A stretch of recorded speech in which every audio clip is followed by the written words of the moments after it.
Hello guys, welcome back to my channel. আজকের আমাদের এখানে খুব বৃষ্টি হয়েছে, ঠান্ডা ঠান্ডা ওয়েদার, তাই আজকে আমি কুলচা বানিয়ে দেখাবো। কুলচা বানানোর জন্য এখানে ময়দা নিয়ে নিয়েছি, বেকিং সোডা 1 চামচ আর সাদা তেল বেশ 8-10 চামচ মতো দিয়ে দেবো। নুন দিয়ে দেবো স্বাদ মতো। আর এখানে দিয়ে দিচ্ছি টক দই, আমি ইস্টের ব্যবহার করছি না। এগুলো দিয়ে ভালো করে মিশিয়ে নিতে হবে। ভালো করে মেশানো হয়ে গেছে, এবার গরম দুধ দিয়ে এটা একটা ডোয়ে পরিণত করে নেবো। ডো তৈরি হয়ে গেছে। এবার ওপর দিয়ে একটু সাদা তেল মাখিয়ে 10-15 মিনিট রেস্টের জন্য রেখে দেবো, কেন আমার হাতে বেশি সময় ছিল না। আপনারা চাইলে আধ ঘন্টাও রাখতে পারেন।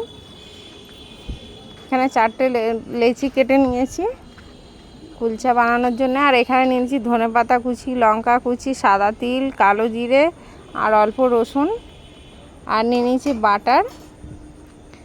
এগুলো ওপর দিয়ে এইভাবে পরোটাটা বেলার পর দিয়ে দিতে হবে।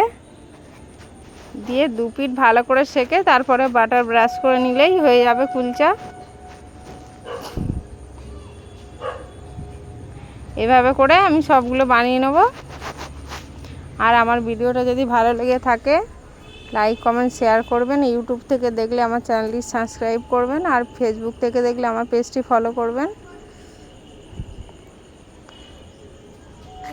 এভাবে একবার বাড়িতে বানিয়ে খেয়ে দেখতে পারেন।